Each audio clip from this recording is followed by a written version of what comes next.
नमस्कार. मेष राशींच्या व्यक्तींना जून 2025 या महिन्यासाठी मी आता मार्गदर्शन करणार आहे. मेष राशींच्या व्यक्तींना हा महिना 15 तारखेनंतर जास्तीत जास्त अनुकूलता दर्शवतो. याचा अर्थ अगोदर अनुकूल नाही असं नाही, पण त्या मानाने पहिल्या पंधरवड्यापेक्षा दुसऱ्या पंधरवड्यात जास्त अनुकूल हा महिना आहे असं म्हणता येईल. नोकरी करणाऱ्या व्यक्तींना नवीन नवीन संधी उपलब्ध होईल. त्याचप्रमाणे आहे त्या नोकरीत प्रगती दिसून येते. वरिष्ठांची मर्जी राहील. अशा नोकरदार व्यक्तींना काही सुखद गोष्टी या महिन्यात दिसून येत आहेत. उद्योगधंदा व्यापार करणारे लोक आहेत, त्यांनाही ह्या गोष्टी मिळतील, पण नेहमीपेक्षा थोडे जास्त कष्ट करावे लागतील असं दिसून येत आहे. कष्टाची तयारी असेल तर तुम्हाला चिंता करण्याचं काहीच कारण नाही. जसा कालावधी येईल तसे आपल्याला कष्ट कमी जास्त करावेच लागतात. त्याप्रमाणे थोडे कष्ट जास्त येतील, पण व्यावसायिक लोकांनासुद्धा चांगला महिना हा आहे आपले नफा कमवण्यासाठी असं म्हणता येईल. जे लोक नवीन नोकरीसाठी प्रयत्न करत आहेत त्यांनाही या महिन्यात शोध घेतल्यास नवीन संधी उपलब्ध होतील. काही प्रयत्न नाही केले तर संधी उपलब्ध होणार नाही, पण प्रयत्न केले तर संधी उपलब्ध होतील असं मुद्दाम मी या ठिकाणी सांगू इच्छितो. खर्चाचं प्रमाण थोडं या महिन्यात वाढतं राहील. त्याला आवर घालणं हे आपणच करायला हवं. वायफळ खर्च टाळण्यावर थोडा भर द्यायला हवा. गृहोपयोगी वस्तू ज्या आहेत त्यांची खरेदी या महिन्यात थोडीशी जास्त दिसून येते. म्हणजे नेहमी ज्या काही वस्तू घेता त्यापेक्षा थोडी जास्त खर्चाने काही खरेदी होईल असं दिसून येत आहे. घरातील आपल्या ज्या व्यक्ती आहेत, म्हणजे घरातले जे बाकी मेंबर्स आहेत, त्यांच्याकडून सुद्धा वेळोवेळी आपल्याला काही चांगल्या सूचना, मार्गदर्शनपर अशा मिळू शकतात. त्याचा आपण योग्य तो स्वीकार करा, त्याच्यावर विचार करा आणि त्या निश्चितच उपयोगी असतील असं माझं ठाम मत आहे.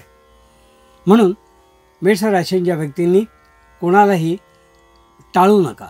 म्हणजे कोणाचाही जर सद्भावनेने कोणी दिलेला सल्ला असेल तर टाळू नका.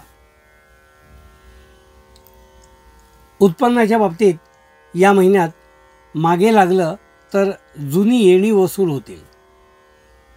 काही वेळेला असं असतं की आपण वाट बघत असतो, काही येणी आता यायच्यात, ह्या महिन्यात येणार आहेत, अशी कमिटमेंट आहे वगैरे वगैरे. तर त्यामध्ये थोडा फॉलोअप केला तर ती येणी सगळी जी आहेत ती दुसऱ्या पंधरवड्यात सगळी वसूल होतील असं मला या ठिकाणी दिसून येते. प्रकृतीच्या बाबतीत म्हटलं तर ज्यांना ब्लड प्रेशर वगैरे असे ज्यांना त्रास आहेत त्यांनी, किंवा वाताचे विकार ज्यांना आहेत त्यांनी या महिन्यामध्ये थोडं सावध राहावं. कारण काही गोष्टी या हळूहळू आपल्याला त्रास देत असतात. म्हणजे आतल्या आत काही गोष्टी घडत असतात, आपल्याला मात्र कळतात त्या थोड्या मोठ्या गणी किंवा गंभीर झाल्यावर. तशा काही गोष्टी या महिन्यात दिसतात, तर त्याच्याकडे योग्य वेळी योग्य लक्ष द्या. कुठलीही गोष्ट इग्नोर करू नका, दुर्लक्ष करू नका. म्हणजे मोठे व्हायच्या अगोदरच, म्हणजे मोठा रोग किंवा त्रास व्हायच्या अगोदरच तुमचं त्यावर लक्ष आहे हे तुम्हाला कळलं पाहिजे. मेष राशींच्या व्यक्तींना मी असं सांगू इच्छितो की या महिन्यामध्ये ज्यांना काही नेत्र किंवा कानाचे रोग आहेत त्यांनी या महिन्यात थोडं सावध राहावं. कारण अशा काही गोष्टी दिसत आहेत की जुनी दुखणी ज्याच्याकडे आपण एवढा पाठपुरावा केलेला नाही, त्या गोष्टी डोळे आणि कान याबद्दल थोड्या जागृत होतील, किंवा त्या जुन्या होऊन गेलेल्या गोष्टी पुन्हा एकदा नव्याने उद्भवतील. तर त्याकडे लक्ष द्या. त्या गोष्टी ज्या आहेत त्याच्यावर योग्य ट्रीटमेंट किंवा डॉक्टरांचं औषध वगैरे जे काय आहे ते उपचार योग्य वेळी करा. त्याकडे टाळू नका, दुर्लक्ष करू नका असं मला मुद्दाम या ठिकाणी मेष राशींच्या व्यक्तींना सांगायचं आहे.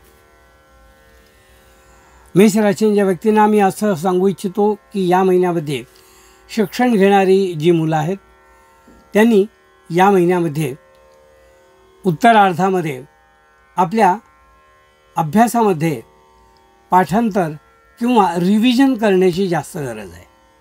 कारण अभ्यास झालेला आहे असं तुम्ही जरी म्हटलं तरी रिव्हिजन तेवढंच गरजेचं असतं. आणि ती सगळ्या पोर्शनला रिव्हिजनची गरज नसते, काही विशिष्ट भागालाच रिव्हिजनची गरज असते. तर तेवढा रिव्हिजन जे आहे ते तुमचं चांगलं होऊ द्या. ज्यांचा अभ्यास झालेला आहे त्यांनी, ज्यांचा अभ्यास झालेला आहे त्यांनी हार्डवर्क व्यवस्थित करा, म्हणजे त्यांना त्यातही यश मिळवता येईल. जे विवाहोत्सुक तरुण तरुणी आहेत त्यांना या महिन्यामध्ये विवाहासंबंधी काही शुभवार्ता ऐकायला येतील, किंवा काही गोष्टी ज्या प्रत्यक्ष होकार किंवा नकार झालेला नाही आहे त्या आता प्रत्यक्ष त्या टप्प्यापर्यंत येऊन पोचतील. होकार किंवा नकार कळेल आणि त्या गोष्टीला पुढे चालना मिळेल.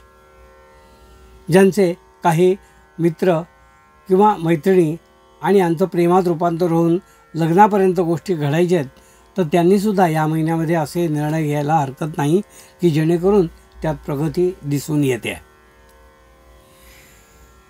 मित्रमंडळींपासून आपल्याला योग्य तेव्हा योग्य ती मदत मिळत असल्यास ती अवश्य घ्यावी, कारण त्याचा तुम्हाला पुढे फायदाच होणार आहे असं मला या ठिकाणी दिसून येत आहे. उत्पन्नाचे स्रोत जेवढे तुमच्याकडे उपलब्ध आहेत तेवढे अवश्य तुम्ही वापरा आणि थोडीशी सेविंग करण्याचा प्रयत्न मात्र या महिन्यात करा.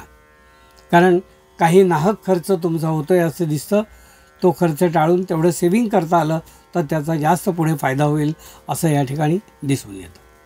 हे होतं मेष राशींच्या व्यक्तींना मार्गदर्शन.